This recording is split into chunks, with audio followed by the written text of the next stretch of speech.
Hello, friend. I'm Shonda Ramsey, creative director, author, entrepreneur, brand strategist. I wear all the hats and do all the things. I just want to say welcome to you if you are new to my channel, and hello if you are returning. I am so glad that you are here. Today we're going to focus on writing and the real reason why you haven't yet finished your manuscript. I think that a lot of us get the best of intentions, but we lack in the execution part. And there's a lot of factors that could play into that. One of the big ones being fear of judgment. I think that a lot of times that analysis paralysis hits really, really hard when you're first sitting down to write your story and you think, why me? Why am I the one to write this? What do I know about writing? How can I tell this story in a way that it hasn't been told before? And so we get in this loop of self-destruction, as I call it. We talk ourselves out of doing the very thing that we should be actually doing. So I think it's important to remember that this happens to most of us, if not all of us. I don't want to say all of us because some people it may not happen to them, but for most of us, this is a very common thing that we deal with. It's a very real and valid fear that you have, but I think the best way to push through that is don't be afraid to write messy. When it comes to your first draft, you kind of want it to be messy anyway. That's how you get the story out. So if you don't sit down and just, I don't want to say word vomit, but if you don't just sit down and get it all out, then it's not going to ever hit the paper. So it's really important to kind of embrace the whole, it's okay to be messy in the messy first draft. And the way that you can kind of trick yourself, if you will, to knowing and understanding this to be true is I never give my editor my first messy draft ever. And so you don't have to either. That's a draft that is just yours, and it's a starting point for you to then begin the refining process. But if you don't actually start with it, what do you have to refine? Nothing. So don't let fear of judgment, either based on you or your book, stop you from actually writing the story that is in your heart. Take the time, get it out, be okay with being messy, just write it out. And even if you don't know how to write it, if you don't know what story structure is or anything like that, this was a question one of my commenters left is, how do I even know where to start? And my advice is you need to learn. So the way I did it was I absorbed as much information as I possibly could before I even sat down to write my first book. Because though I was doing creative writing pretty much my whole life, even as a child, I was in speech contests and won a scholarship based on, something that I had written. And so I think it's important to remember that just because we know those things doesn't mean that we're going to knock it out of the park right away, right? So it's okay to learn from other people. There are so many YouTubes on writing in general, how to plot and plan your novel before you write it. There are resources out there that you can get. There are programs that help you. So do your research and find what works for you. Don't be afraid to do that. Roll up your sleeves, dig in, and figure out what it is you need in order to get started. Now, if you are someone who you already have an idea of a story and you just want to get it out so you don't lose it, then get it out so that you don't lose it. It may or may not become the final piece. It could just be building blocks to build your piece. But get it out. Let it all out so that you don't lose it and so that you have it.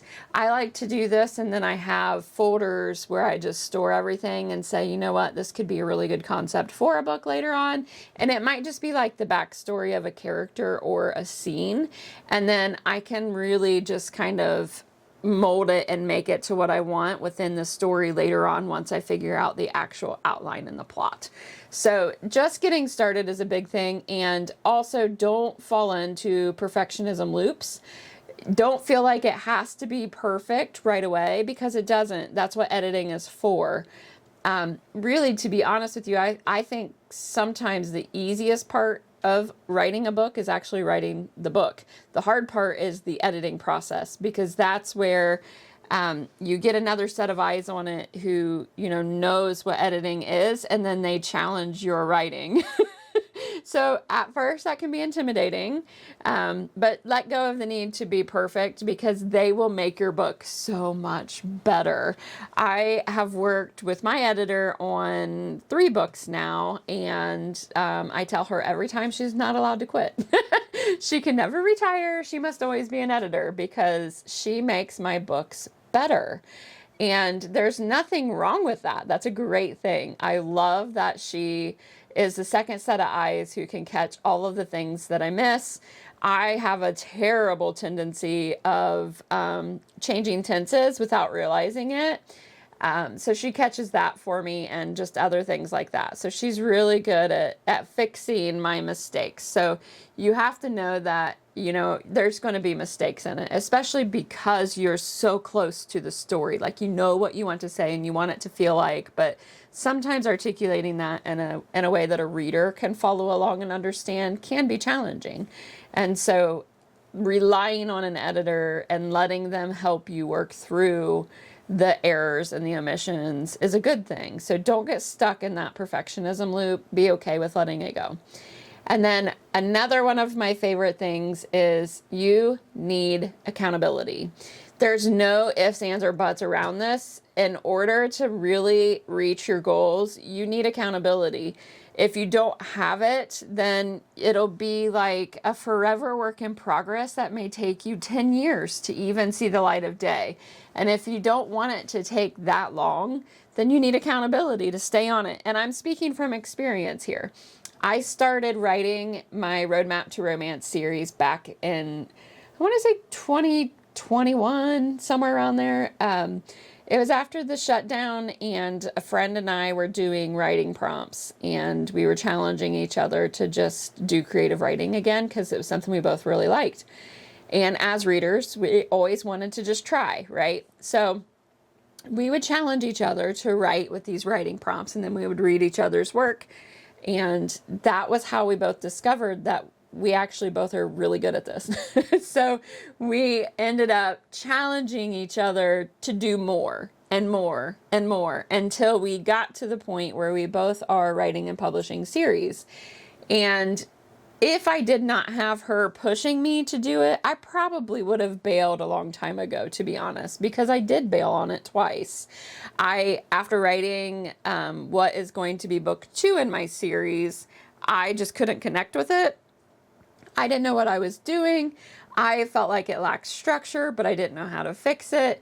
I was very new to writing, and so I abandoned it. And then I wrote the first book I ever published, which is a nonfiction book called Authentically Anchored.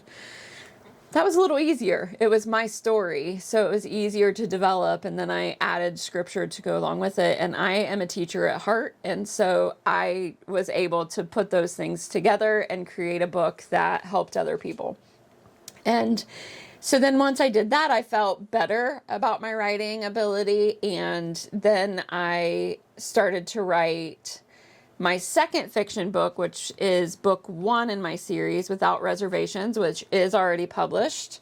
And it flowed so much easier. And I'm like, okay, I think I've got this. And I had figured out how to outline properly. And, I kind of developed my own style within a style. I read books like Romancing the Beat and Save the Cat to learn how to write in beats. Drama was always something that I could relate to. I used to actually be a drama coach or a drama teacher, where I actually taught students how to put on plays. We would put on plays. I would direct those, and it was really a lot of fun. And so beats is something that made sense to me. Acts and beats. I can totally be on board with that. But I felt like I needed to kind of still tweak it just to be my own a little bit. So I took what I learned from those 2 books and enhanced it just enough to fit how I wanted my books to be structured.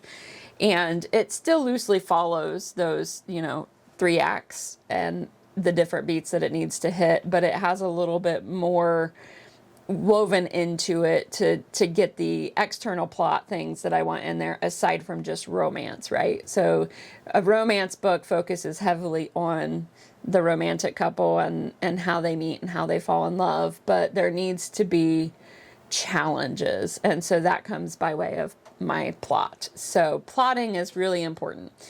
And I think that when you pair all these things together, so when you let go of the fear of judgment, when you let go of being perfect, but focus on learning, growing, adapting, and changing, and then get an accountability system in place.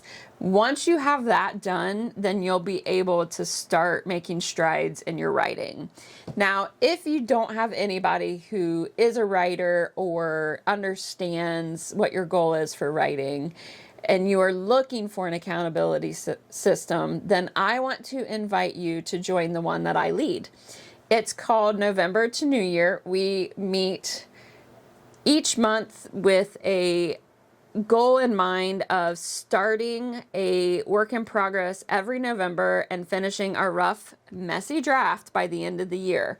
This is something that actually doesn't just go on from November to New Year. Signups begin in September, and once you get signed up, you get access into my Facebook group, which is called the Writers Table. And once you're in there, you're pretty much into my writers group, who meets monthly year-round. We just focus from October through December on this November to New Year workshop to really get that rough draft out. In October, we do our prepping and our planning for our books. This is where we will start to kind of lay that plot foundation so that when the time strikes to start writing in November, we can sit down and write and know what we're writing. We can be confident in that because we'd already set the pace for us in October. So I just want to invite you to follow along with that. There will be a link in the description on where you can sign up and details on how you can sign up. And I would just encourage you to join. I actually may just go ahead and open it up in August because I've already had people reaching out and asking me about it. So I think it might be beneficial to open up signups a little earlier so that you guys can get signed up and in that Writers Table group, because I will be starting to post pretty actively in September. Now, my Facebook group is kind of I don't post a whole lot throughout the year. It's really heavily focused on this November to New Year workshop that we do. And then the rest of the year, I just do reminders of our monthly Zoom. We meet on Zoom every second Tuesday of the month at 7 p.m. Eastern Standard Time. Anybody's welcome to join the Writers Table. We take time to check in with each other. We talk about our current works in progress, any frustration we have. We kind of work through that with each other and help each other. And then I do timed sprints. So I set a timer for 15 minutes. I play some music and we all write for 15 minutes.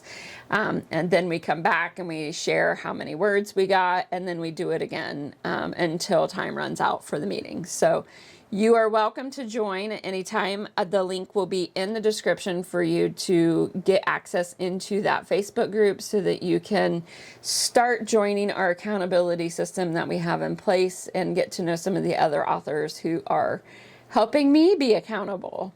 I think that the number one thing that you should take away from this video is that you can finish your manuscript.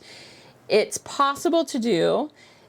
You just need to do it. So I'm inviting you to make that first step so that you can say yes to finishing your manuscript. All right, guys, until next time.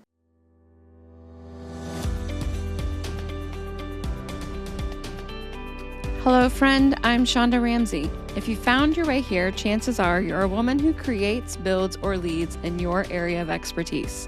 Perhaps you may even be all three. And if you're looking for a space where faith, creativity, and business belong together, you are in the right place. I write and publish both nonfiction and clean romance books. I run a creative direction and brand strategy business, and I make handcrafted goods through my brand, Oh So Shonda. I've been building things on my own since 2017, and everything I share here comes from something I've personally done, figured out, or had to learn the hard way.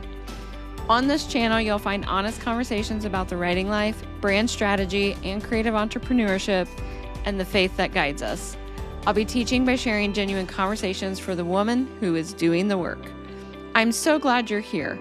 Subscribe so you don't miss anything, and let's build something worth building.